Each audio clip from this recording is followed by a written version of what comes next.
And we are live. Hello, everyone, on this frigid, cold, sunny Friday morning. It is anyway in Maine. I'm here with my co-host, Sarah. Hello. And we are going to do some painting today. We are going to paint a still life with fruit, and there is a link to the reference photo in the video description. And we're going to start by sketching on with a pencil. And I would like to let you know that this video is brought to you by Artarama.com.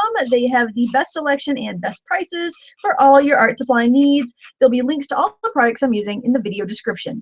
Now, I started off by kind of putting in a sloping line, and that's just going to be kind of like a cloth that our lovely fruit is sitting on. And then we're going to do a pear here. I'm going to start with kind of an oval. Try not to draw too dark with a bump on top for the top of the pear. You want to keep it fairly light. I'm using just a regular old mechanical pencil, and I will tell you it will smudge out a little bit when I add my water wash. Not a big deal though, but I just wanted to let you know, so you don't want to have super, super dark lines. And I'm going to have another little slice of orange right next to it. Please let us know in the chat if you can hear us. And if anybody has questions, make sure you type them in all caps, please. It makes it easier for me to know when it's a question versus just a comment. Very good. This kind of blobby shape is going to be a bunch of grapes. Grapes. Blobby grapes. Love grapes. Nature's candy. Nature's candy. Sarah's just telling me how her husband gave up sweets for Lent. And he is a sweet fiend. He's already jonesing for some candy. I'm not Catholic, so I'm not giving anything up. Well, I'm not either, but you know, I figured I'd try it too. You're a supportive wife. That's good. Yep. Gonna put a few wrinkles in the fabric here just so I kind of have them as a reference. And then what I want to do, my sketch is nice and dark so you can see it, but I really want to clean it up a little bit, so I'm just gonna grab an eraser and just gently soften up my lines, because I know it is gonna, because I used this pencil yesterday, I know it's gonna smudge out a little bit. Everybody hear us, Sarah? Anybody? Yeah, everybody can hear us. Yay! Rose Ryan can't give up brownies. Well, my husband John doesn't want to, but he's going to. But don't you choose what you're going to give up for Lent? It's not like you do, but it's supposed to be something that's hard. It's not supposed to be something easy. Oh, that's true. It's supposed to be something difficult to represent the difficulties of being Jesus. Oh, yes.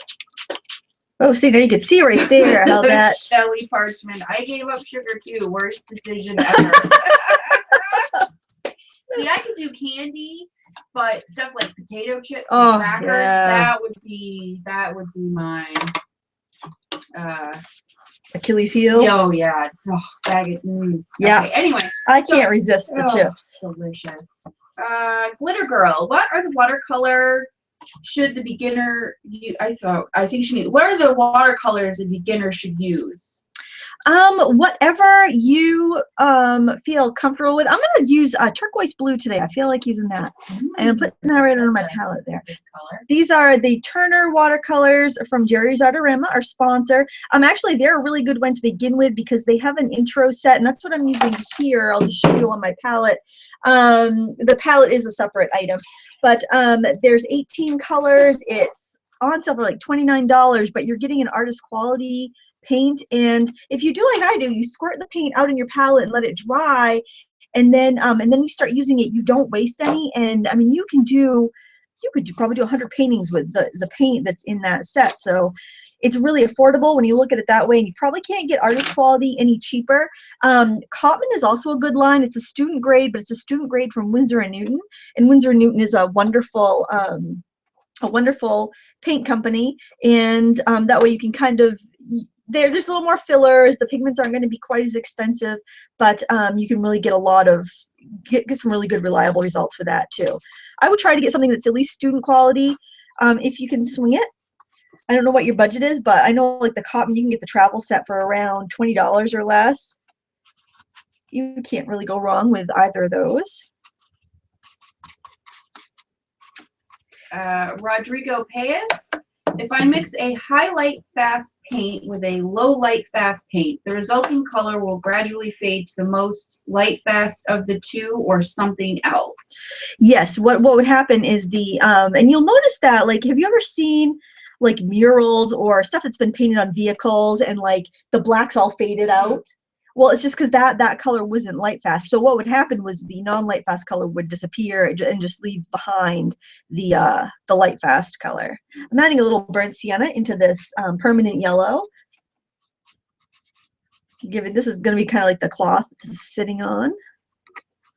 JPC13 Art gave up sleeping until noon, and Kristen K gave up giving up.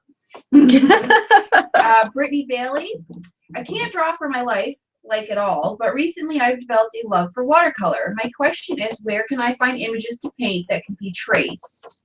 Like maybe online. Well, you could always like print out a photo. Like what I'm using here is from a website called Paint My Photo, and I believe the photographer's her name is Wisteria Z. If you check out the video description, there's a link in her name. It's part of her name is part of the link, and I think I did put her name in there. I did on my blog anyway. But paintmyphoto.com is a really excellent source. By the way, this is just some of the, I took some of the purple, added it to the yellow, mixed it, made that lovely brown, and I went and put that in the shadow areas. That's a really great place, and I would just print it out and then take tracing paper, put it over your image, trace it, and then transfer that onto your watercolor paper. Okay, let's see. Oh, Moon Swirl. She's excited that you're using her photo today. Oh, awesome. Hello from New England. Yay. That's exciting. She's from New England too? Or she said hello from New England. What part of New England? We're from Maine. We're up in the Bangor area. We're way up there. Way up there. JPC13 Art, what is the name of the palette you're using? A Zoltan Szabo palette. I can show you the lid. Zoltan Szabo. Oh, upside down. Zoltan Szabo. I might have linked that up. Jerry's does carry it. And then I just when I swatched out my Turner colors, I taped it to the top of the lid because I have a lot of different palettes of different brands. So I put this color swatch on the top so I can always refer to it. But I like that I can use the lid for mixing if I was doing a larger painting, because this is how much mixing area you have on the palette itself. So I really like that one. I also like the Pike palette because the plastic's a little heavier duty on that. All right, now I'm going to start putting in some color on the fruit, not too much because the paper's still very wet, but I want to kind of tone it. So I'm going to go in with that permanent yellow. It's kind of like a cadmium yellow medium. And in the background, I like to get all of the colors that I'm going to use introduced, and I'm using a little bit of sap green here. And this is 100% cotton paper. I'm pretty sure it's Arches, but not 100% sure because it was in my my travel binder that I have been using paper from lately, and I didn't label it, but it feels like Arches to me. And cotton paper does not, 100% cotton paper doesn't seem to run as much as others. So let's see, I'm just going to take a peek. This color that I'm going to grab now is Pyroil Red. I hope I'm pronouncing that right. But it's kind of like a cadmium red, medium, I'd say. Juliet, what is the best brand for artist grade watercolors in your opinion? I'm really partial to M. Graham. It's going to be more expensive than these Turner ones because the Turner ones are like a Jerry's, like they own the company that makes it, I think. So it's super cheap, but for artist grade anyway. I really like M. Graham. They use honey in their paint, which seems to make it stay moist in the palette a lot longer. So you just like, it's ready to jump onto your brush pretty much when you go and paint with it.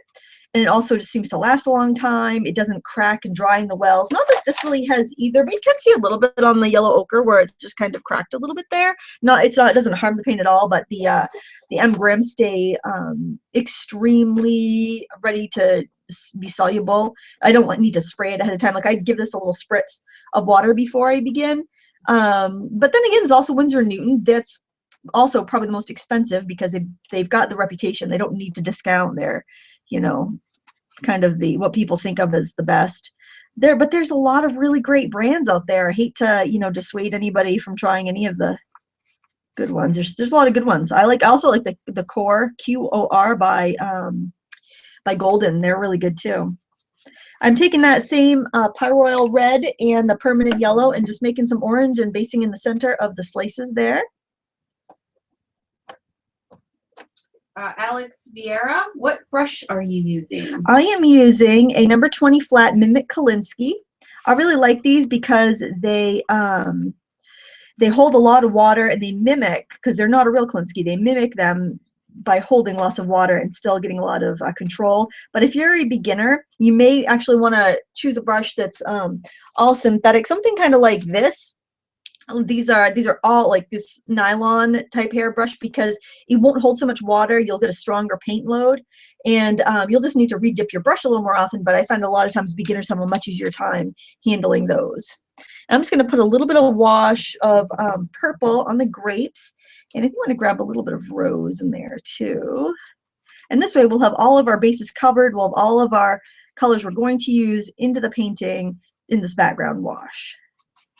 Susan Carson, I got some glycerin to add to my paints that dry and crack. That won't hurt the paint, right? No, it won't. Glycerin is in a lot of our paints. A lot of times it's used in place of honey, or maybe used probably more companies use glycerin than honey to keep the paints moist in the tube. It's just that sometimes the cheaper brands will skimp on that, and because it is an expense, and that will help. Now I'm going to dry this, and I'm kind of happy to report I got this new heat tool from my friend Nicole, who got done stamping, and it's a lot quieter. So hopefully, that's the one I have, and I love it. Is it really? Yeah.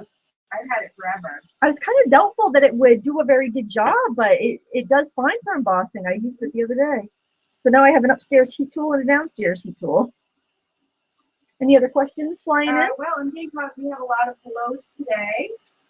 Angie S. Hi from Lindsay's fan in Thailand. Oh, hello. That's a long ways away. Yes. What time is it in Thailand? I don't know. Let's see. Living Life with Louise is in England, London, and is a future amazing. Oh, thank you. Mary Wright from the UK. Kelly Joyce Floyd thinks Jerry could put a store in Bangor for you. I wish they would. Great. Tara Evans is from Toronto. Yeah, we're just talking in Florida. Oh, Florida. Actually, they got some cold weather. I heard. Yeah. It's chilly up there. Yeah, I wish we don't have any local art stores in our area. It's always great to check out your local art store because it can keep the art community alive. Usually that's kind of the hub. If you have an art community, if you have an art store, you'll have an art community. Unfortunately, we've got a couple big box stores, but we don't have any independent art stores. So that's why I'm super thankful of Jerry's, because I can get whatever I need fairly quickly. Queer Arts. Hi, Lindsay. What is your favorite watercolor palette at the time right now? What's your favorite watercolor palette right now? My favorite palette. I like this, but the plastic is kind of brittle. So I would prefer the John Pike palette because I like a larger palette. It's personal preference. If you prefer a smaller palette, then you'll want something different.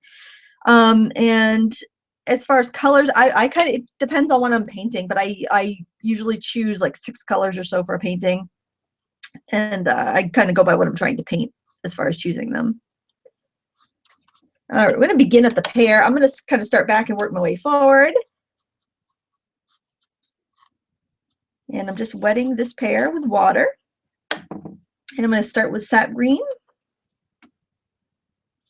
And get right to the edges. I want to kind of cover up those pencil lines as much as I can. And if you have any questions, please don't hesitate to pop them right in the chat. S. Young, Lindsay, thank you for commenting on my Chinese watercolor painting kit. I got it at Value Village the other day. You're welcome. Facebook. You're welcome. I had a little time to get to hop on Facebook this morning. It was such a treat to see what everyone's been up to. I love it. Yes. Post your pictures. They're so fun to see. Can you do a DIY video sometime on that kind of painting? I have one that I posted during the summer. If you want to check it out, that might help you get some tips on using it. Becky, what do you think of the SOHO watercolors? Is it Soho watercolors? Soho watercolors? You know, I haven't used them, but that's another one of those brands that's an exclusive, a Jerry's exclusive. So I bet they're pretty decent. if anybody has used them in the chat today, please hop in and let us know what you think of them, because I haven't used them. I have used the Soho oils, and they were marvelous, and they're very inexpensive, which is nice. We got a lot of chat, so I'm trying to get Good. through the questions. Let's see. Carrie Hare. Hi, Carrie. Hey. What is the best, easiest way to store Peerless watercolors? Seems like they would be good for traveling. Well, one thing that a lot of people are doing with the Peerless is they will like cut a little square of each color and put it on like make like a little folder, fold a piece of cardstock in half and tape a piece of acetate in the middle, and they'll glue all those little squares of color on either side, and then they can use the acetate for mixing. If you search like Peerless palette on YouTube, you'll find where people have made tutorials. That seems to be the popular method. I'm mixing a little sap green with a purple, and I'm gonna put that in for the shadow over here. Julius Riviera, what watercolors would you recommend to use? Like I discussed that a little while ago, but you know, I think any decent artist grade paint, these Turners are good value. They're, like I mentioned, the set of 18 you can get for $29, and that's probably about as cheap as you're going to pay for artist quality. I also like the Cotman by Winsor Newton. They're another reliable, fairly inexpensive brand. They are more of a student quality than an artist, but they're good quality. You won't go wrong, I don't think. Let's see. Mari McCann. This is a little yellow ochre in there, by the way. I just thought I needed to have something a little more opaque to work on too. I'm sorry, go ahead. That's all right. Mari McCann, I'm probably saying that wrong. What was the name of the heat gun again? That is a heated craft tool. I think it might be by Ranger. Is it by Ranger? I don't remember. I've had mine for so long. I bought it at AC Moore years ago, but they don't carry that one anymore. They only carry the long ones, the long heat guns now. So I don't know if that one's still available or not. I think it is, and I think Ranger has one just like it, and I think they're coming out with black now because the white gets so gross looking. Yeah, mine's actually held up pretty well. Yeah, not gross looking? Yeah, it doesn't look pretty gross. And I noticed too with that one, especially if you're embossing on vellum, it tends to work better because the heat isn't as intense as the long narrow ones. Yep. So it doesn't tend to wrinkle the vellum like the other one can. Oh, that's good to know. But I had mine, I love it, and yeah, and it's quiet. Brittany Bailey, is there a difference between Chinese watercolors and standard watercolor? Yeah, Chinese watercolor are they're more matte. They have less glycerin and gum arabic in it, so they come out almost they're almost kind of chalky in the palette. And like if you let them dry out like this, they'll tend to crack on you. But that's the big difference. I think it's just a little bit less binder or less glycerin added. So I'm going in there with the Pyroil red, and then I'm going to mix some of the red and the yellow together to make a nice vivid orange, and add that right next door here. All right. And I'm going to get more yellow on my brush and bring it around. Nalicia Whitmore. Mm-hmm. I was in Goodwill one day when they brought out a wooden box with 3 drawers in it. It was a paint easel box filled with watercolor, oils, and acrylic paints, brushes, and pencils for only $10. The brand was Royal and Langnickel. Mm-hmm. Are you familiar with them, and what do you think about them? I think they're great. They have a lot of student grade products. Their brushes are fantastic. I love their brushes. Their brushes are really good, especially like the Aqualons and the Majestics. I know that set you're talking about. I actually have one of those.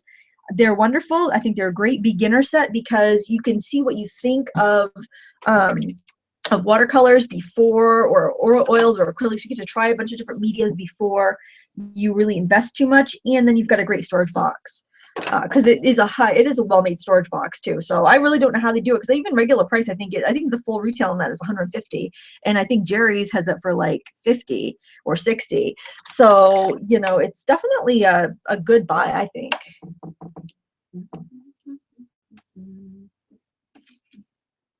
I'm going to go in and do these slices. I'm going to paint these slices on the rind. I'm kind of leaving the rind area alone, and I'm just painting the slices with the yellow, the permanent yellow, and then I'm going to drip some of the Pyroil red into it. Andra L.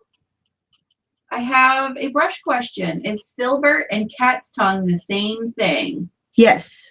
But typically when they talk about cat's tongue, they're talking about a either a natural hairbrush or a synthetic, like mimicking brush, and it comes to more of a sharp point rather than a oval, because like an oval wash also can be called a cat's tongue, but the cat's tongue will come to a nice sharp point when it's wet, as opposed to a rounded edge like you would think of when you're thinking like a filbert for acrylics or oils. Carla Magana, do you prefer cold press or hot press? Usually cold press. For stamping though, I would prefer a hot press. Tina Lynn, I do not know how to post on your page. And you just have the Facebook page. Yep, that's the only place you can post pictures. The Frugal Crafter. Yep. Okay. Yeah, if you just go to facebook.com/thefrugalcrafter, then you can post to the page and it'll show up on the left-hand side. And then I only get in about once a week to check those posts, but I do love seeing it. But then others can see it too. So it's not just me, it's other people in the community here can see it.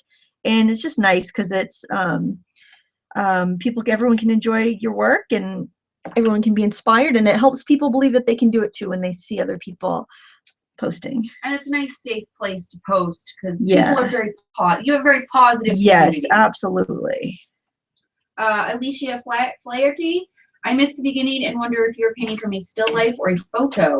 Would you show it? I get the photo taped to my wall, but the link is in the video description. If you just look under the video, you can click and it'll take you right over to paint my photo, and then you can print it off for yourself, or just look at it on screen if you want to save the paper.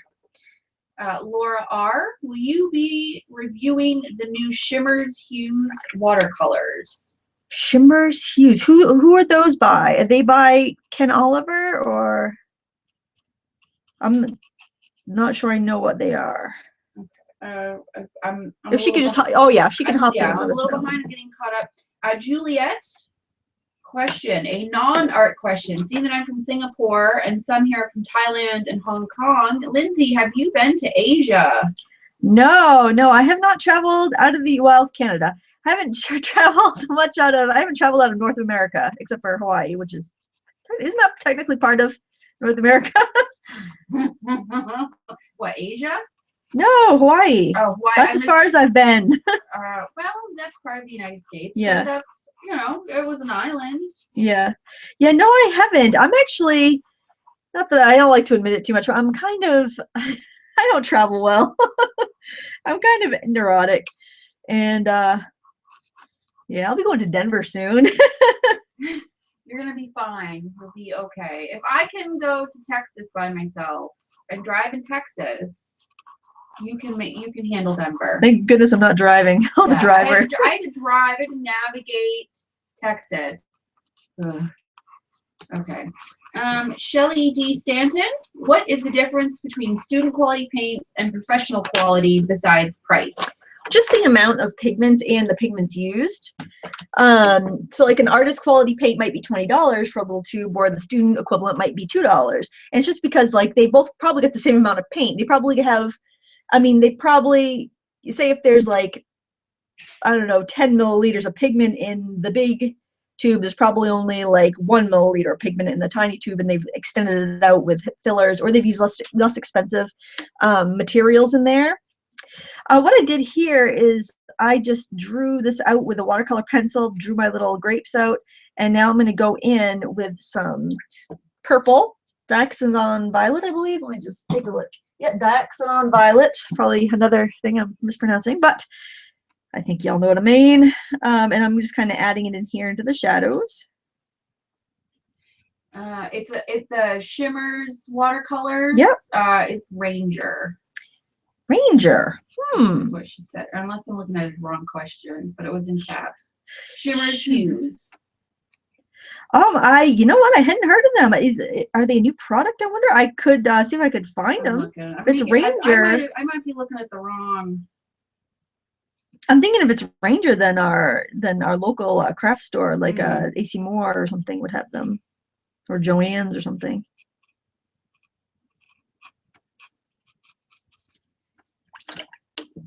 I like to go in and put these dark colors in. I find it's a little bit easier to work dark to light because you get those values in, and then you kind of get all that guesswork out of the way.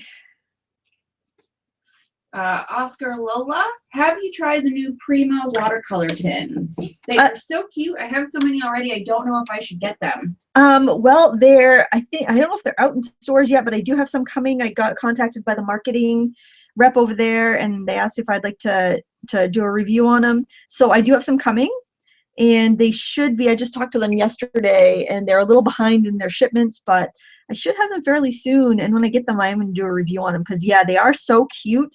And the price doesn't seem too bad. I think they're like going to be $25 for a set of 12, which is about, no, it's about the same as like Cotman. I imagine they're probably student grade, but you never know. I like to try out especially when they get sent to you. Yeah. Woo-hoo. Yeah, when I get to try them, when it's something people want to see and I don't have to pay for them, that's awesome. Mm-hmm. Brittany Bailey, what can I do to keep the Chinese watercolors from cracking in my palette? You can add honey or glycerin to them.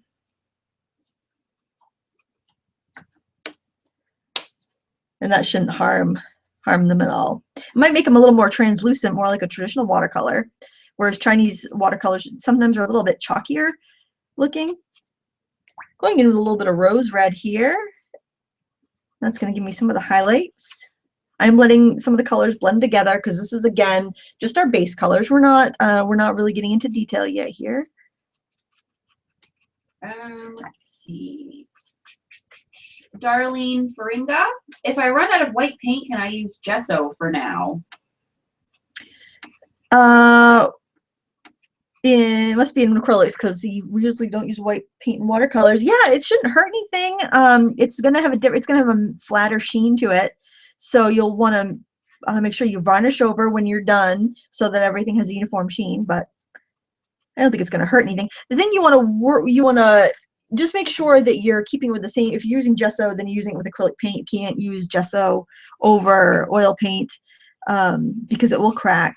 You just I wouldn't use it over any really thick applications of acrylic paint just because the acrylic paint underneath is probably going to dry quicker. Just make sure whatever's underneath is fully dry before you go over it with the gesso, because the gesso dries so fast that it might crack otherwise. Brittany Bailey, I bought pearlescent watercolors last night and I haven't seen too many tutorials or ideas for uses. Any suggestions? Can you do a video? I have a hummingbird. It's actually one of my most popular videos. If you go to my channel, it'll be like on the popular uploads playlist, and that uses the pearlescent in the final stages. And I have used it in a few other things too. So I think if you probably just go to my channel and type in pearlescent watercolors or pearl watercolors or Niji, because that's the brand that I was using, they'll probably come up.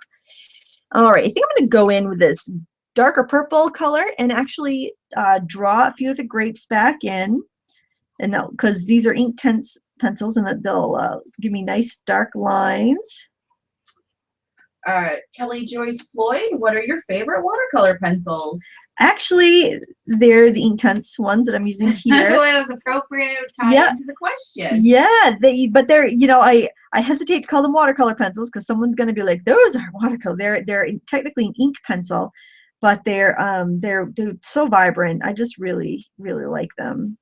And once they dry, they don't lift up with water usually, unless you have a really thick application. Sometimes they will, but they generally will not lift up after you've wet them. So like if you wanted to go back in over with a wash, you don't have to worry if you touch one of the edges of the grapes, because they're not going to reliquefy again.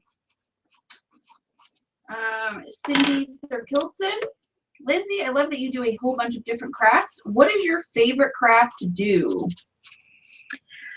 Well, I really love watercolor painting. I don't know if you consider that a craft, but that's probably my favorite. After that would be stamping. Stamping is fun. Yep. I like drawer making too, but I tend to, I don't know, that's not the first thing I'd go to do when I have a free moment. I was just tracing my orange slices, the rind here with this tangerine colored Inktense pencil. Any orange would be fine. And that way, when I grab it, it's going to grab that color and it's going to look nice and natural. And I'm going to use a little yellow ochre to paint the lines. Haley Craft, do you decorate your planner?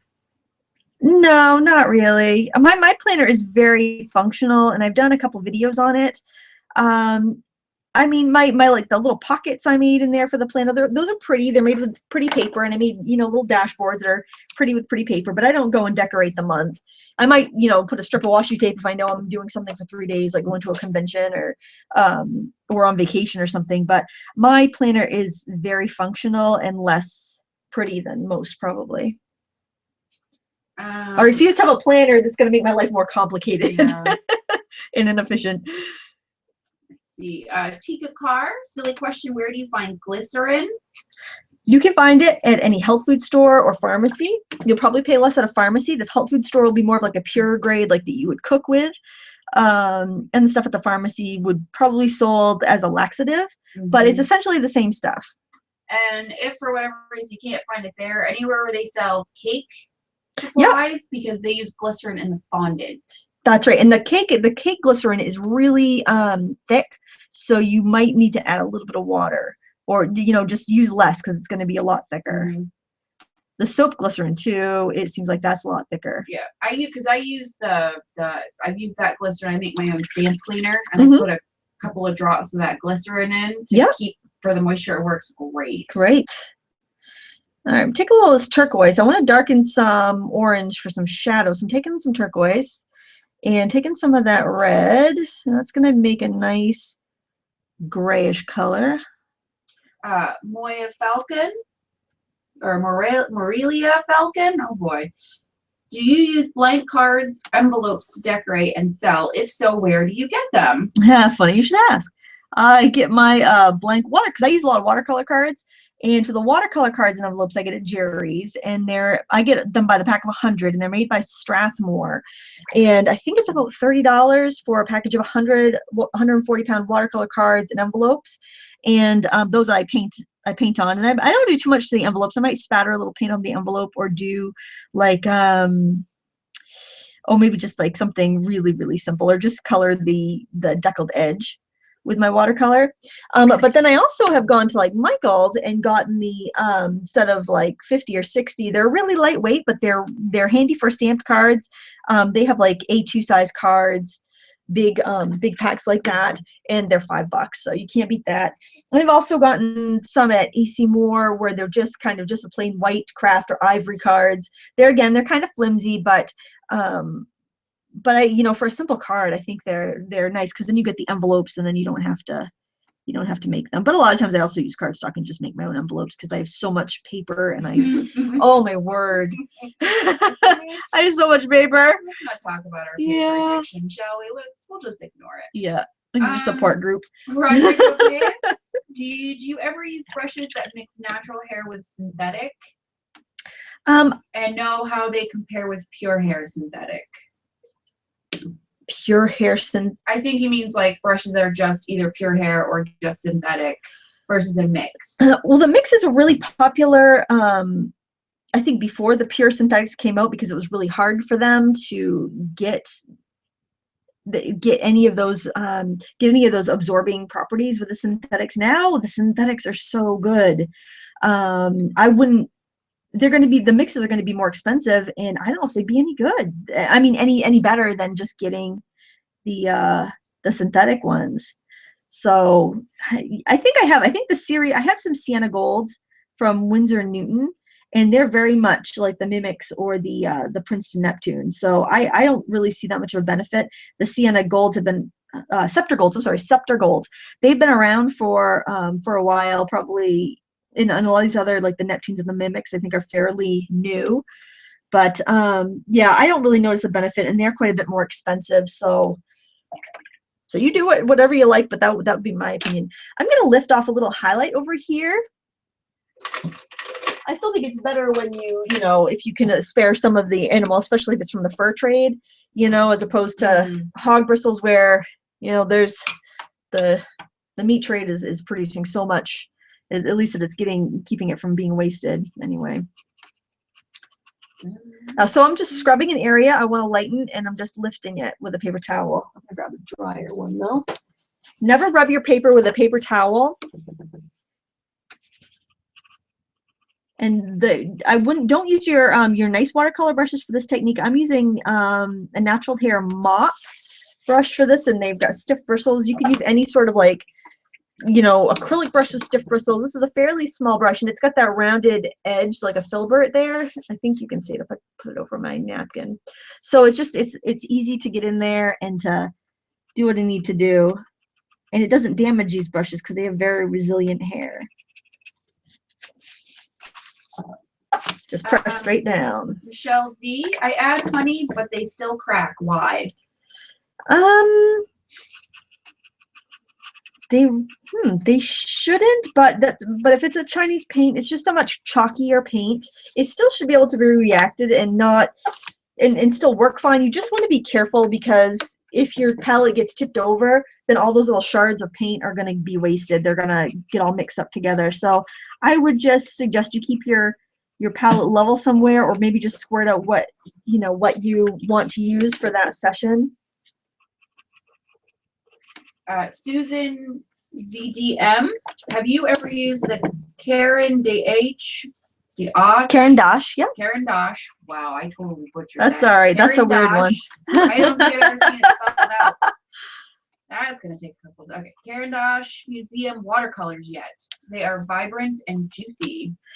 I haven't. Are those the pencils? I think she means the museum watercolor pencils. Yeah, she just says watercolor, so I'm assuming you know what that means. I have used a Supercolor. I have not used a museum.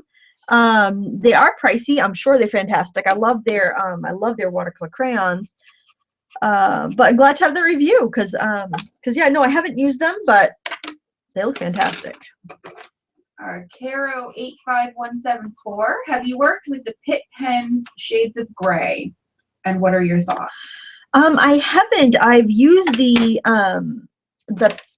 black sanguine and sepia Pitt pens, and some of the big brush Stampers big brush pens, and they're wonderful. I'm sure the shades of gray are just dandy too. This is a shade here is the Pyrrole red and a little turquoise. That makes it nice dark. And also, you could also even use a little bit of the purple in there if you wanted to, because the purple would be casting a bit of a reflection onto the orange. So that would also give you a very natural looking dark there. Stay new. What is a good watercolor in tube at Michael's? Gosh, I don't have a Michael's local to me, so I'm not 100% accurate with what they have, but they probably have Winsor Newton. I would think so. Yeah, because our closest Michael's is an hour and a half away. Yeah, and last time I was there on assignment for plaid, so I was pretty much just focusing on what I needed to choose for that particular project. I'm gonna get a drink of my bowl of coffee. Coffee. Nothing like some lukewarm coffee on a 5-degree day. I don't even think it's that. Oh yeah. Emily Brunette. I'm sorry, it's French. I totally slaughtered your name. I took Spanish, not French, years ago in high school. Good cheap watercolor pencils. I'm not a beginner, but not a pro. I want them to be above student grade, but not insane price. What do you suggest? Let's see. Good cheap. See, that's the thing. It kind of jumps from above student grade is artist grade. There really isn't anything in between there. I would suggest. I like everything by Derwent. I really like the Inktense, and they're very comparable to the Albert Dürer pencils by what I'm using right here for the shadows on the cloth is turquoise plus burnt sienna plus a little of that Pyrrole red, and that's giving me that nice warm rich brown. I think I would recommend anything by Derwent. I love the Inktense, which are very similar. They're very similar to the Albert Dürer pencils that are a lot more. I like the Derwent watercolor. I like oh, there's so many. I just tried the Kohinoor ones, watercolor ones, but I've only used them once, so I don't know. They seem to be fine, but I haven't really, I used them with watercolor. I haven't used, well, I could show you, what did I do with that painting of the magnolias? Like, do you know what to do with that? Oh, it's right here. I use that here on this painting. And the colors seem to be nice. They seem to come out really well. I will have a tutorial on that coming up in a week or two, but you know, they were fine. There's a brand, what's it called? Oh, Reeves is decent, but that's definitely student grade. Prima is good, but again, I would probably call that more of a student grade, but they're good quality and they're very affordable. I don't know. If you're still here, well, you're obviously still here. Ask me, tell me what you want to spend. I might not be. I don't know. I'm a little behind. Oh yeah. A lot of questions and talking today. Yeah. Ceci, when it comes to beginners watercolor paints, what would you suggest? These Turner paints that I'm using now are artist quality, but the price tag is a little bit closer to beginners or to student grade, so that's a nice option. And Cotman, Cotman's really reliable too, and it's easy to find. Dylan Davies, what ratio of glycerin to water do you use to refill a watercolor pencil blender pen? Honestly, I don't. I really don't measure it. What I do is I usually just kind of, because a lot of times I have to clean out the pen because it gets, like, the kids use it or whatever, and it gets kind of caked and gross. Kid dirty. Yeah. So then I rinse it out really good, and then I just kind of work the tip back and forth in a little puddle of glycerin and let it soak it up, and you're good to go. I mean, it's not really fussy. I don't put glycerin in my water brushes though. But I mean, maybe a drop or two. You don't need a lot. It's just to kind of lubricate the paper. So like when you're working on cardstock, you're going to have a much better time of it. I feel like I want a little purple in my mix here for the shadow on the cloth because it's yellow. I think the purple will just give me some nicer shadows. Scottish Bloom, would you do a comparison of mediums? Like a simple painting done in watercolor, gouache, and acrylic to show how the work and look side by side. Oh, that's a good idea. That's a good idea. I will file that in my things I want to do when I have a little time. When you have a little time. Well, just because that would be a couple of days. That would take a couple of days to get all that together. Deep Martin, will you be doing any more journal pages? I'm actually working on a class right now that's going to be art journaling. So yes, I'm sure there'll be some more art journal pages coming. I don't know what I'll have some more for this channel right off the bat, just because I'm kind of immersed in it for another project. But yeah, I'm definitely intending to.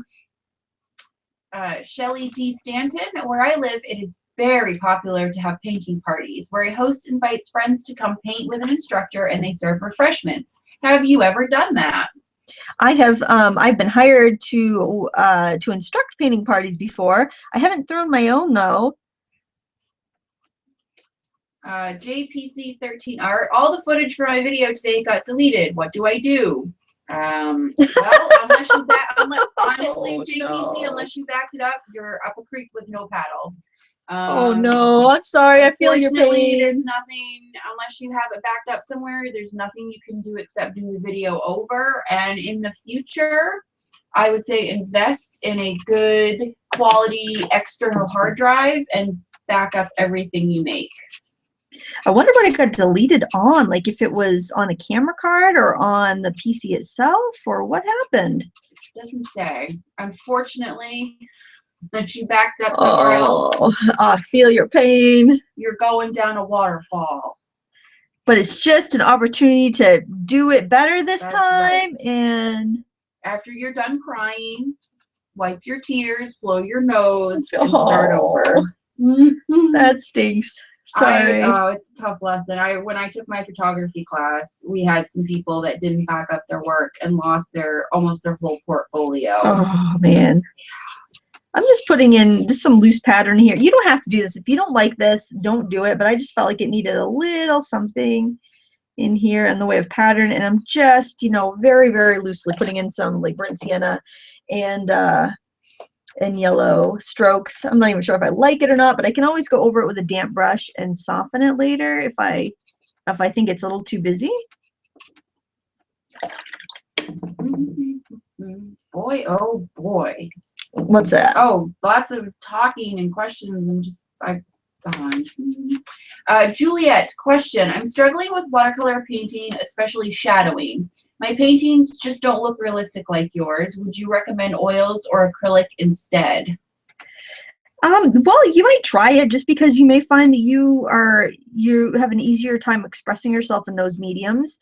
The nice thing about like oils is you can keep blending until you get it exactly blended the way you want. And with acrylics, the nice thing is if you make a mistake, you can always paint over it. You don't have to worry about saving white or scraping back to the white if you make a mistake.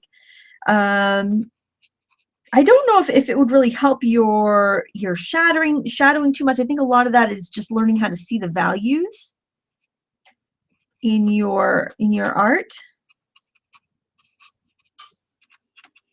As your muse, have you ever made your own paper, or is there a way to make your own watercolor paper?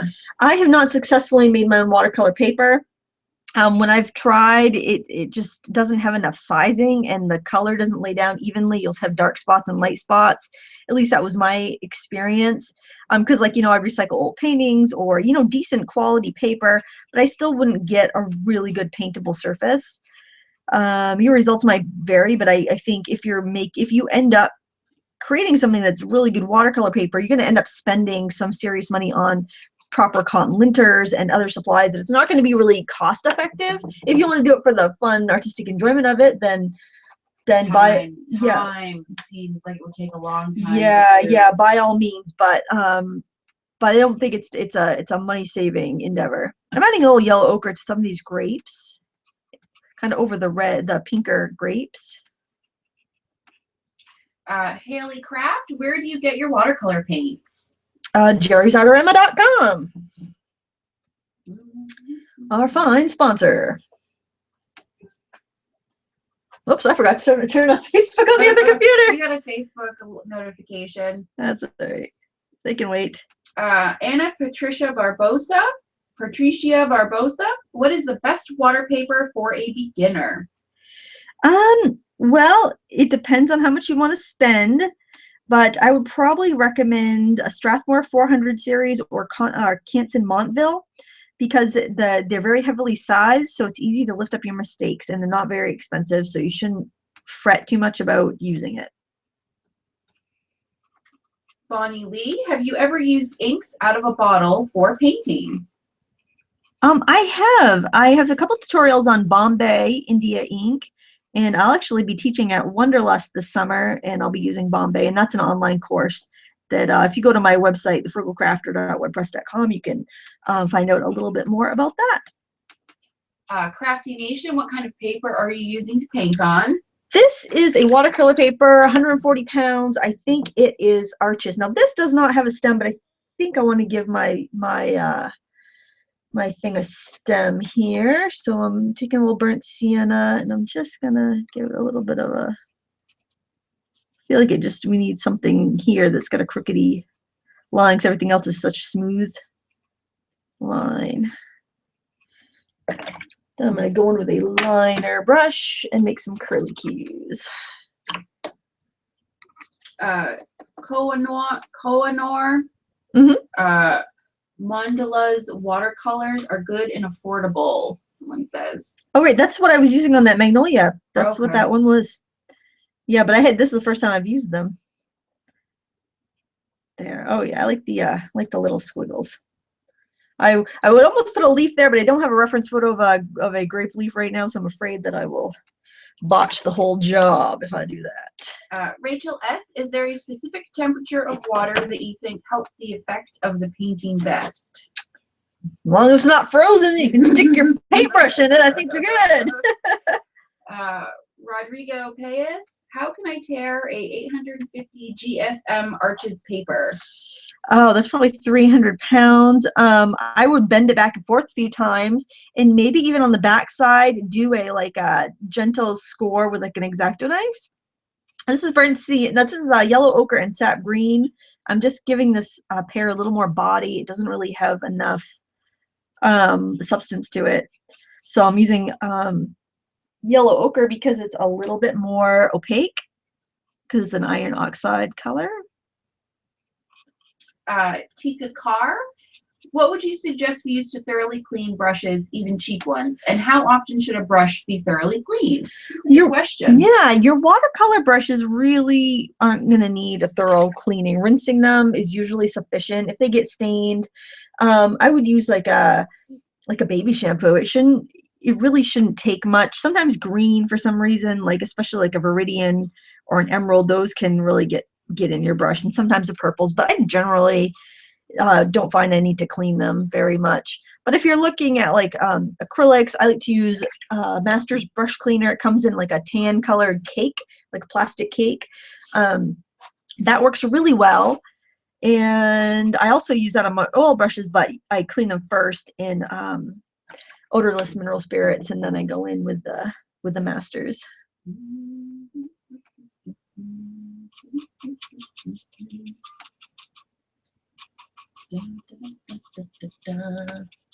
Let's see. Making sure. Tara Evans, Lindsay, I was gifted with a Stadler Carrot with a K. Yeah. What do you think of them? Carrot Aquarelle.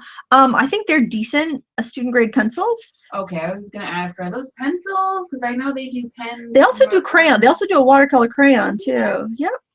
I think those are also Carrot Aquarelle crayons. And I think they're decent. They're not as nice as Caran d'Ache, but I actually haven't found any that are as nice as Caran d'Ache. They're kind of like the gold standard. I'm going to lift a highlight out of this Pear here. Scrub, scrub. And I might want to go in with some white paint or maybe even some watercolor crayons as this painting progresses. I might decide I want to have a little bit more something. What do you guys think? Should I put some watercolor crayons in this piece? Let me know in the comment. Let Sarah know in the chat. She'll let me know. Okay, I'm gonna have to skip some. Well, that's all right. It's not a do or die right now. You can keep looking. Oh no, I'm fairly behind here. A lot of questions, comments. Of course, I can't see how many people we have right now. Oh, let's see. We have 217 people right now. That's awesome. And a lot of them are participating, which is great. That just means I can't keep up. Crafty Nation question: do you like paper crafting? Love paper crafting. I would say it's probably one of your favorites. Yes, there's a lot of paper crafting tutorials on my channel. Paige Dixon, do you ever paint or draw cartoon characters? No, not That's really. One of the few things you don't do. No, not my cup of tea. Juliet, would you consider doing a tutorial specifically on shadowing and looking for values, please? Oh, that's a good idea. I hadn't thought about that. I kind of try to throw it in while I'm teaching other things, but that's a good idea. I'm thinking I want some watercolor crayons on this. I'm just going to grab whatever box I have up here, which I think is my Lyra's. They're a fairly affordable brand. They're not crazy expensive. I got a set of 24 here. And then we'll add our touches that way. I feel like it's going to progress this painting a little quicker. Could you show the cover of that? People definitely want to see the cover so that they can. Lyra Aquacolor. Let's see. Yeah, these are what I have upstairs. I don't think they're as good as the Caran d'Ache, but they're much more affordable, and they're also what I travel with because I'm not going to cry if I lose them or something. Scottish Bloom, have you ever tried Terraskin art paper?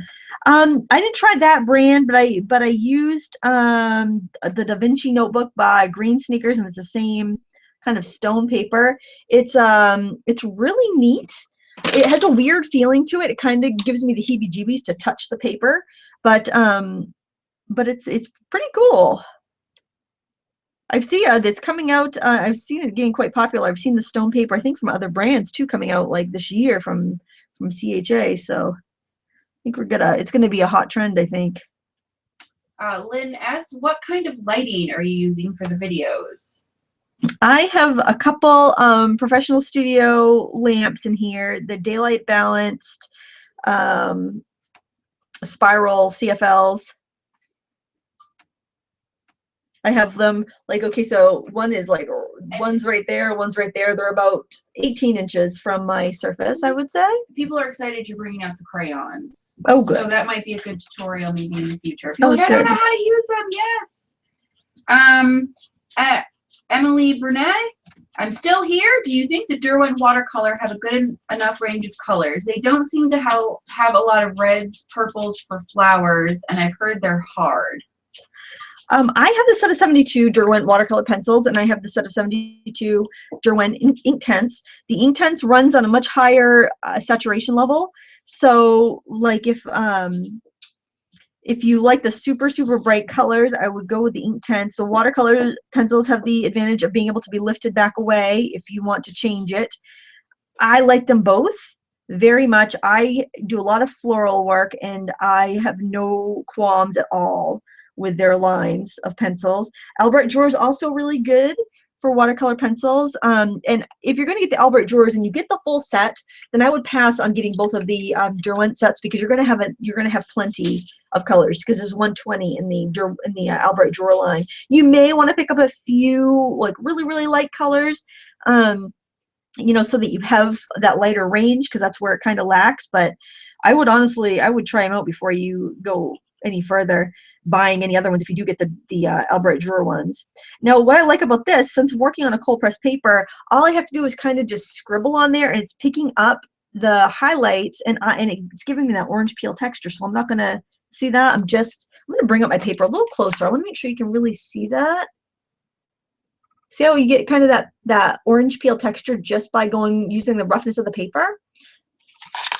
That's so another great thing you can do with watercolor crayons. Now, if you decide you need to sharpen your crayon because you want to get some more detail, do this in a palette, like plastic palette like I was using for my watercolor, or a pill container or something, because you can use that as paint. So don't sharpen this and throw the shavings away. Make sure you keep the shavings, because they'll be very, you can use them. Don't throw them away. That would just waste. Now over here, I want a stronger highlight, so I'm going to color in this area that I lifted away and add that highlight in.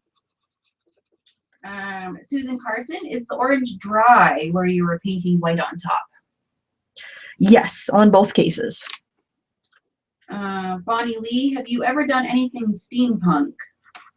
I have. I don't think I've done any videos, though. I had some work in Just Steampunk magazine a couple of years ago, and I don't think I did videos on those, because I knew they were going to publication.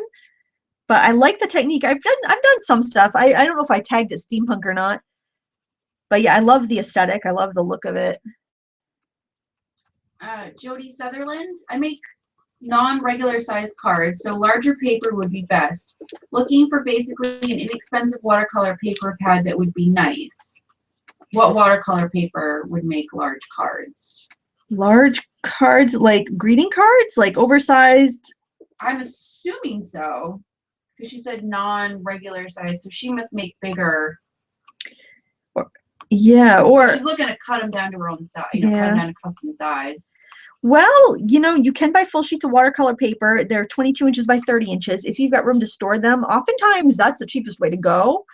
And you could try, because I don't think you'd want something as expensive as an Arches or Fabriano for cards. You might try like, I've lost the brush I'm using. Maybe Montville, Canton Montville, or Strathmore 400. Probably Canton Montville is going to be the best bargain and still be able to do what you want to do with them. Yes, large greeting cards, as she said. Yeah. Also, but if you're looking for a pad of paper, if you can get by with 12 by 16, is it 12 by 16? Either 12 by 16 or 11 by 14. Fabriano makes a line called Studio, and you can get either the 90 pound, which would be too flimsy for a greeting card, but they have 140 pound, and you get 50 sheets, and it's under $30. And I use that in classes sometimes. I find it's nice and sturdy, and it's a very reliable paper. The cold press feels sturdier than the hot press, and it's less likely to buckle, so you might want to consider a cold press. I know, like, if you're rubber stamping, a lot of times you want the hot press, so I guess it's up to you. The Canton Montville is a little smoother than it's cold press, but it is a little smoother than other cold press, so you may find that to be a little bit more your style. But either way, they're both pretty good versatile papers, and neither of them are that expensive. Because if you're doing greeting card, half the card isn't going to even be used, so it seems a shame to waste all that watercolor paper if it's not going to get seen or used. That's a good point. Yeah. You know, because paper. and then you know, and to that method, you could always just you know, fold some cardstock or poster board the size you want, and then just do the front in watercolor paper, so it's a little more affordable. And you can get poster. Waste. Yeah. Let's see. Scottish Bloom. I didn't think there was white in watercolor. Did I misunderstand what the crayons are? They're a water soluble crayon. They're not a typical watercolor. Kelly Joyce Floyd. Is the paper still damp at this point? Some of it is. Like the pear is still a little wet. I'm toning down my whites here by just adding a little bit of that permanent yellow. Places I've just worked are still damp, but the background isn't. I mean, it's just in spots. I'm not loving how hard of a line I've got there. I've got to tell you guys. That's bugging me. Dizzy Unicorn, how do you know how to shade in the correct areas? Well, you just look, if you don't have a good reference photo, you can kind of assign an area for light. Like I know this is buried. This is in the behind. I know this pear is going to be darker, so I'm taking some purple, which is because I've got so much yellowy green there. I know that's going to make a nice natural dark with the purple, with the green and the purple together. And I'm just kind of tapping that in, and then I can just use a damp brush to spread it out. So I kind of think, okay, what's buried? What's going to be cracks and crevices that are going to be dark? And that's where I'll put shadow. I could see a honk and highlight there. So I know the light's coming down here. Honk and highlight. So I know the shadows are going to be underneath and perhaps a little bit to the left. So that's another thing. Look for light sources. If you see a lot of highlights on different areas, you know, you can use that as a guide of where your shadows are going to be. Rachel S., what is your biggest painting regret? I don't really have any because it's only a painting. I can throw it away and nobody has to see it if I don't like it. So I don't really have any painting regrets. I'm trying to think if there's something I bought that I've really regretted. I don't think there really is because, I mean, everything is a learning experience. I think, anyway. Alicia Miller, what is the best opaque paint, oil or acrylic? I prefer oil paints. I like the working properties of them, and I just find I can express myself a lot better in them. But that you know, you can get opaque or transparent paint in any kind. You just need to read the labels.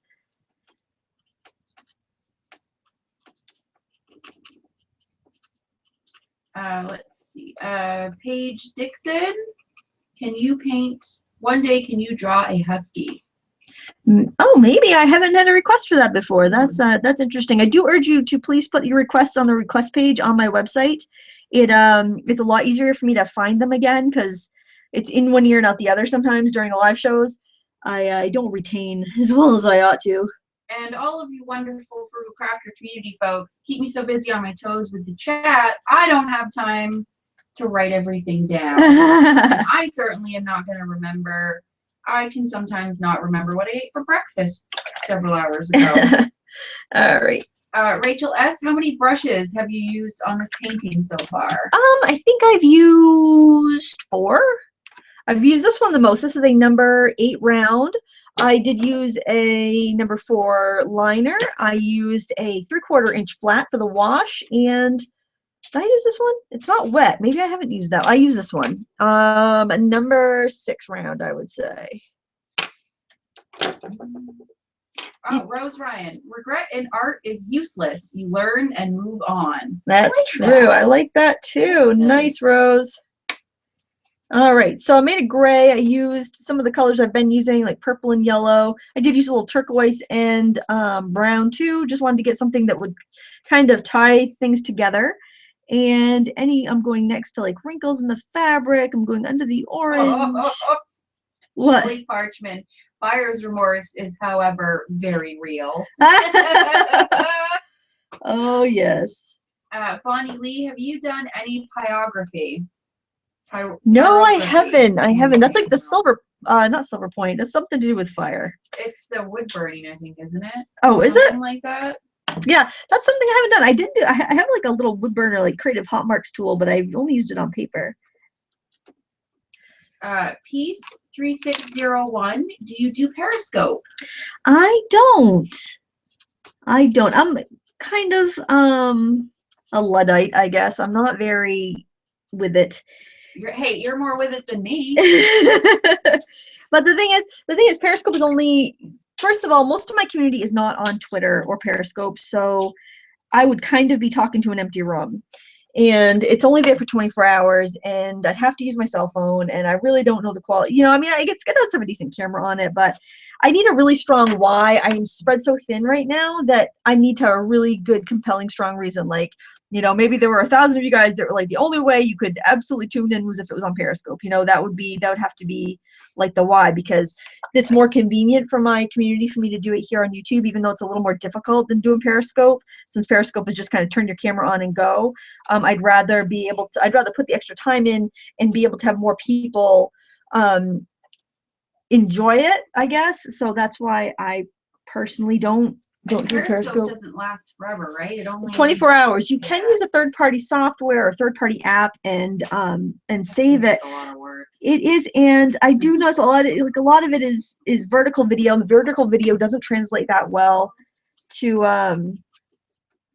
YouTube. And I'm kind of lazy, you know, I'm not gonna lie. I wouldn't say you're lazy, but you have a lot of plates that you juggle. So you kind of have to pick and choose. Yeah, I try to pick what's going to reach the most people and what, you know, because I mean, when I first started doing the live stuff, people were worried, like, you're not going to do it on Periscope. I don't know how to use Periscope. I don't use my phone. I just want to keep it simple. For me, keeping it simple is kind of paramount. That's what I want to do the most. I love this turquoise on the yellow. So I'm just going over these, over some of the yellow cloth, because I think it kind of looks like natural light. It gives it that kind of like bluish tint that natural light has. Great question here. Emily Chubb. Hi, Lindsay. Hello. I feel like I'm struggling to find my own watercolor painting style and relying heavily on tutorials and photo reference. Does it just come with time? Yes, it does. It does. Keep doing it. Keep doing it. Don't worry about finding your style while you're still learning how to paint. Your style will come.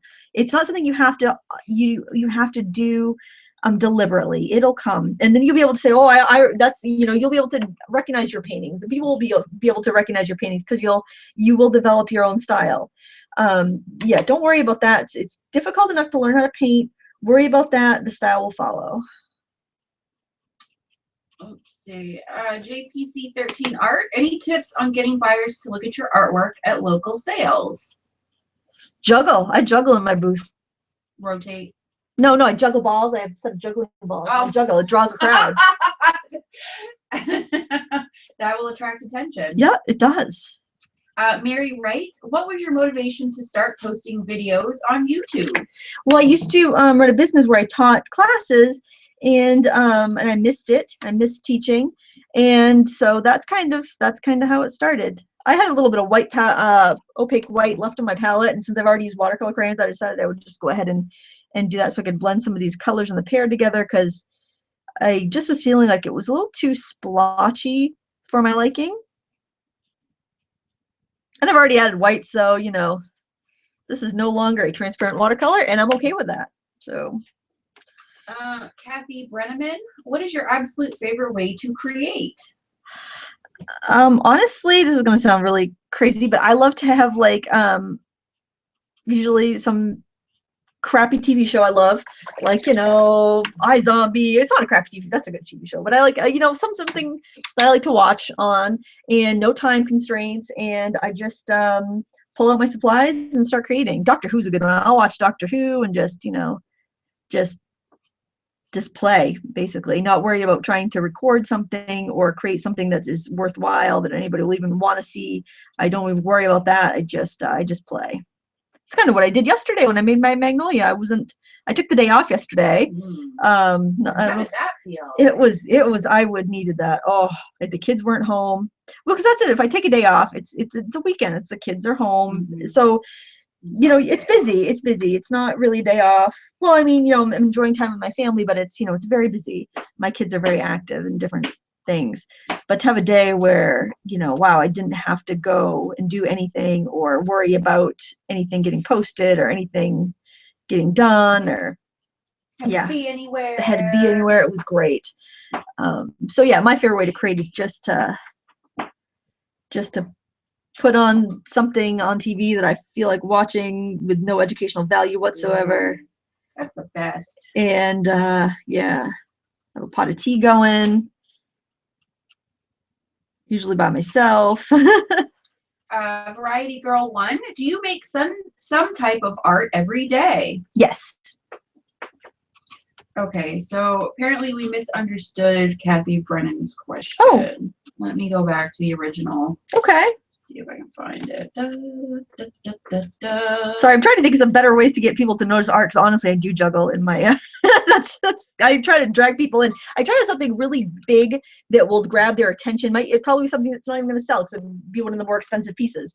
But it's not there. I don't have it there to sell. It's there to bring people's attention in. It's also there to set a price. If you see some really gorgeous painting that's, you know, $500, you may not be going to an art fair to spend $500, but that kind of draws you in, and they say, well, oh, but this all of a sudden this $100 piece looks very reasonable next to the $500 piece. You know, I mean, it's a something that you're not bringing to sell. It's going to bring the interest into your booth, and then they can, you know, from there it kind of proves that your other stuff is worthy. You know, it's not like you're going to sell your most expensive piece at an art festival, but it will help add value to your other pieces. And also, a lot of times I'll paint in my booth, so people will come in. It makes you a little more approachable. You're not, you know, because you're not just standing there ready to pounce on anybody that walks in and takes a look, because I think people are kind of afraid to step into a booth, because it makes, you don't want to raise somebody's hopes. You don't want to get in there and wish that, oh, this isn't my cup of tea, I want to get out of here. People don't want to hurt the artist's feelings, so it kind of gives them a way that they can come in and they don't feel threatened or feel like they have to buy. So kind of keep that in mind. I guess Kathy Brennan meant, she was talking about paper, painting, drawing, like your favorite medium is what she meant. Oh, sorry. Okay. Well, if I had to pick one, it would be watercolor, definitely. Oh, what I'm doing here, by the way, I'm just kind of wetting up. My liner's a little fuzzy there, because remember we did everything wet into wet to begin with. So I'm just kind of wetting this. And I'm going to go into some more of that turquoise and kind of sharpen it. I put the turquoise just on the edge of my brush. I think you can see that. And you see, you can see that paint really releases up well when I put my wet brush into it. So, you know, that's kind of how your artist paint behaves. Love you, Robert. Are you using white watercolor to highlight right now? I don't have watercolor crayon. Yes, you can use white watercolor, usually called like Chinese white, or and it probably came in any sort of watercolor kit that you had if you did buy a kit. The turners don't come with white. White is not something I use very often. So like, honestly, what I have is just like a kid's tube of white. I don't even have it right here on my desk. Maybe I do. It's just like an inexpensive tube of white watercolor paint, or you could use white tempera. White watercolor paint's a little bit more strong, but I mean, like, that would probably last me a lifetime, because I don't use it very much. But when you need it, you know, it's a nice option. I like how that turquoise makes the orange stand out. And I'm turning my paper, because the other day I was trying not to turn my paper, and I stuck my hand in the wet paint and smudged it all over the place. So, because I wanted to keep it right set up for the video, and it's like, oh man, then I had to put a leaf where there wasn't a leaf before, because I had a big brown smudge on my paper. That's why half the things out of my paintings, because I smudged my hand through it, so I have to. I do that with stamping and card making, and I'm like, oh, there's a mark. I guess I'm putting something here. Great place for a button is what you call that. Opportunity for embellishment.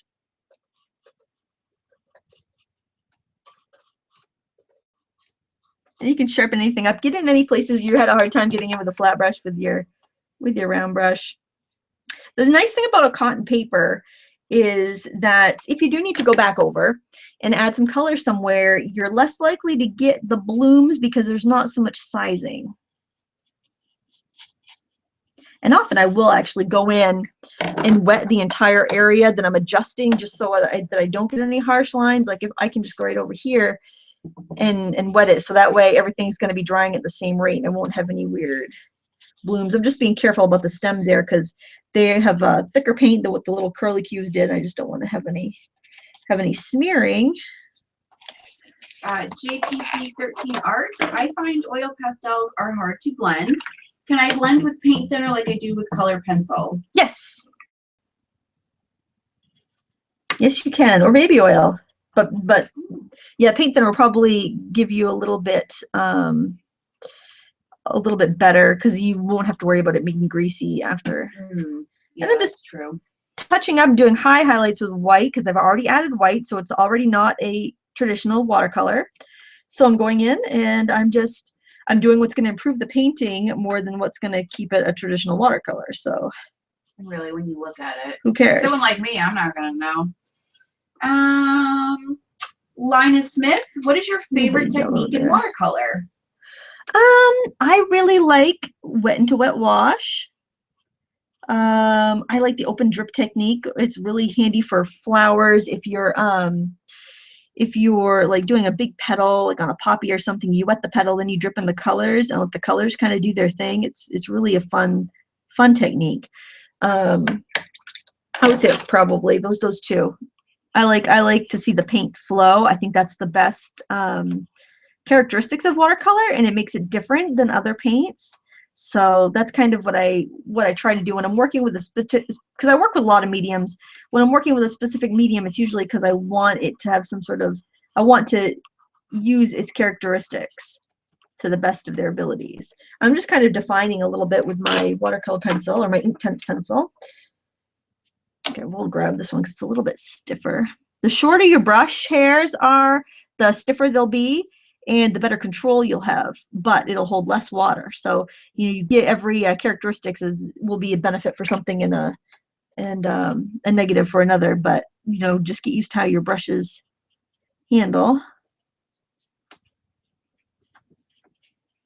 Variety Girl 1, how do you blend colored pencils well? By layering. Sometimes if you work on a smoother paper, they'll blend a little easier for you.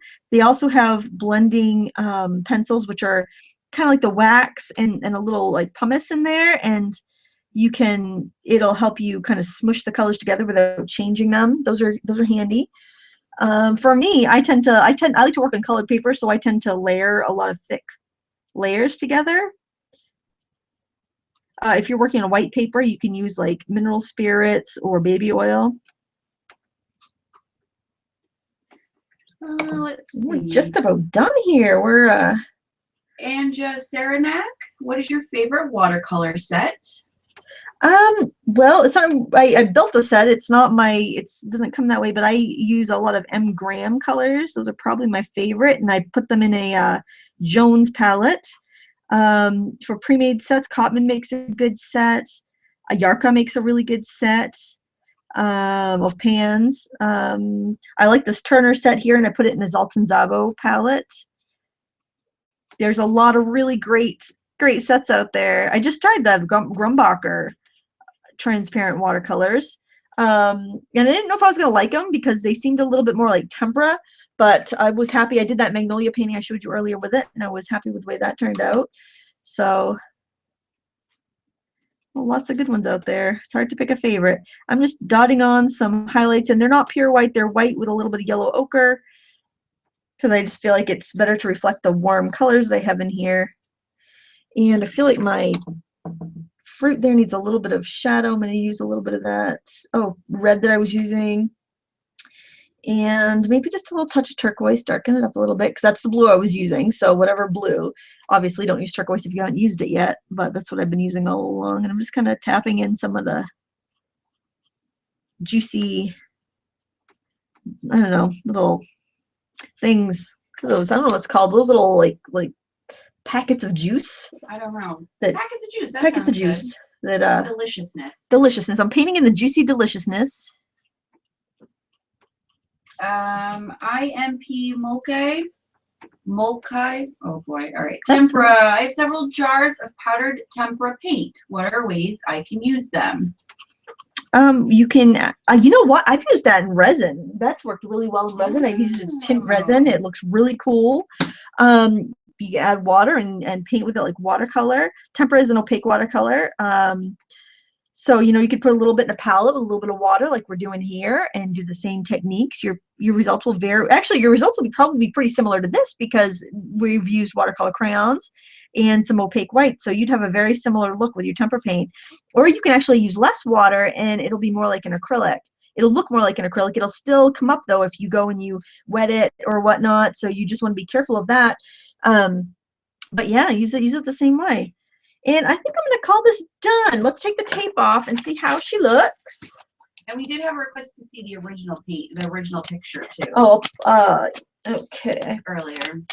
If you click the link, because I don't know, because with the Paint My Photo Terms of Service, I don't know if I'm allowed to show the photo, but I have a link to it in the video description just because I didn't take it. The photographers give the artists rights to paint from them and use their paintings for whatever. So just go check out the link in the video description for the link to the original photo. Actually, I could have asked the photographer. She was here, wasn't she? Shoot, I should have asked her. But it's a gorgeous, gorgeous photo. I taped this down pretty good, I think. When you're removing your tape, try to pull it at an angle. Look how I'm pulling it like at this angle. That will keep it from tearing your paper. And also make sure it's dry where the tape is touching the paper. So like if you just put a huge wash on here, you don't want to pull up the tape for two reasons. One, your paper is going to be wrinkly if you do that. And two, it'll tear. But the only wet places on this were on the oranges. So it wasn't touching the tape. But there is the finished painting. I hope you guys liked it. I hope you try something like it.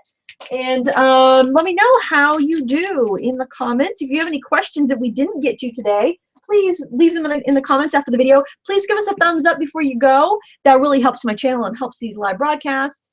And Karen Langley. Hi, I'm back. Lindsay, you can show the photo if you want. Oh, thanks. Okay, I'm gonna. Thank you, Karen. Thank you, Karen. Perfect timing. Perfect. I'm gonna pull this. I'm pulling it off the wall right now. Give me a second here. Any more questions while I'm trying to untape this? Paige Dixon. What is different about turquoise and aqua? You know, my turquoise here on this set looks very aqua. I think it's more of an intensity. Turquoise, I think, is a little bit more intense. So there's the photo, guys. Thank you so much, Karen. Thank you very much. And there is the painting. What do you guys think? Did they do okay? People are loving it. They're into the fruit today. Oh, good, good. I mean, I want to send out a thank you to all of the photographers that contribute to Paint My Photo, because they, I mean, for those of us that don't have a chance to get out and photograph, I'm a terrible photographer. I'll take a picture just for my own reference, but it's nothing I could even share because it's not good enough. These talented photographers share their work for free. It's so wonderful, and I'm so appreciative of them. And Karen says, "Thank you for choosing my photo." Oh, thank you. And that's why I like you guys to click the links to the pages, because I want them to get credit. Yeah, I want them it's to nice see. for them to know that people are looking at it. Absolutely, absolutely. So if we didn't get a chance to answer your question, please leave it in the comments below. I'll check that out later this afternoon and make sure that they get answered. Thank you so much for joining us, and let your friends know. This is kind of like our weekly thing. Next week we do have a school vacation, so I'm not promising that there'll be a show, a live show next week, but after that it'll be 12:30s Fridays. So yeah. Have a great day, everybody. Thank you so much for all your great questions and comments. Yes, thank you, everyone. And for your art supply needs, please check out our sponsor, Jerry's Artarama. You can find them online at www.jerrysartarama.com. Those links in the video description to all of the products I used today. I thank them for their support because they help keep these videos free for us all to enjoy. Thank you so much for watching. Until next time, happy crafting.